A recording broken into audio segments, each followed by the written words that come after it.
Bob is an extraordinary individual. He's incredibly thoughtful. He's remarkably deliberate, and he's delightfully collaborative. Bob is caring, dedicated, and visionary. Patient, wise, prudent, and funny. Bob is a quiet man, but very powerful. When he does speak, people listen. He is respected as a teacher. He's respected as an academic. He's respected as a researcher. He will be a very, very tough act to follow. Bob is all about helping people. He's a builder. He wants to build structures, do things that help society, that help the university, that help humanity. Bob was a very dedicated teacher.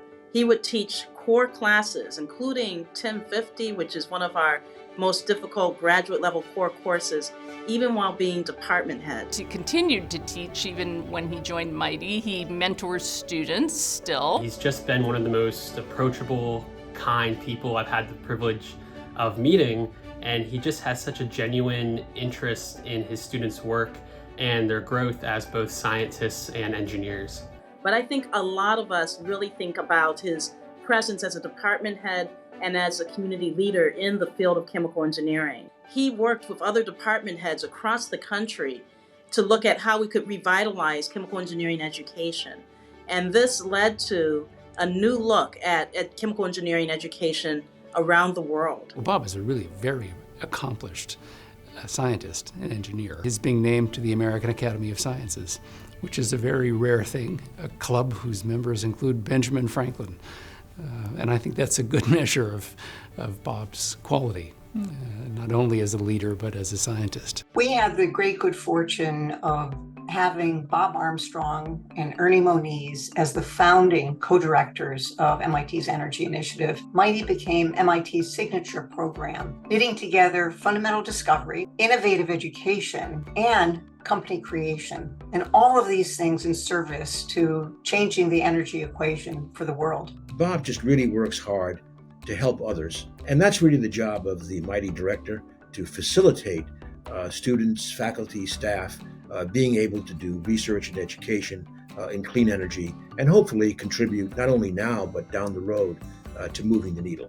You needed somebody like Bob, somebody like him with his demeanor, his character, his personality, his open-mindedness to be able to deal with people from all aspects of MIT, from all areas of MIT, and to be respected by all of them and to be able to find someone they could follow.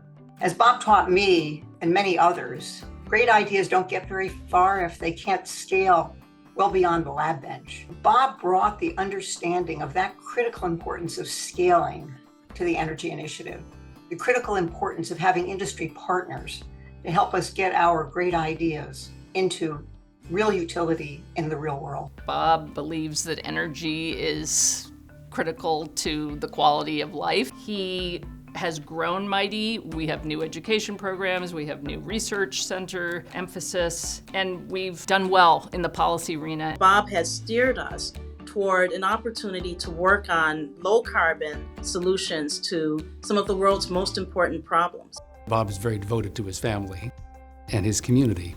His leadership style is not to promote himself, but to enable others, while he stands cheering in the background. Bob just has inherently an ideal of service. That's true here at MIT, but I can also say it's true in his private life as well. Bob is loved by his staff. He will be remembered as fair and kind and beloved and a great leader. You know exactly where he stands, but he listens and he's very open-minded. So he's been truly a pleasure to work with. I think Bob is going to keep contributing to MIT and to the Clean Energy Initiative more broadly. He's got an awful lot left to offer. I think Bob's main legacy will be creating an energy community at MIT and a sense of mission, and to have really helped to clarify that mission.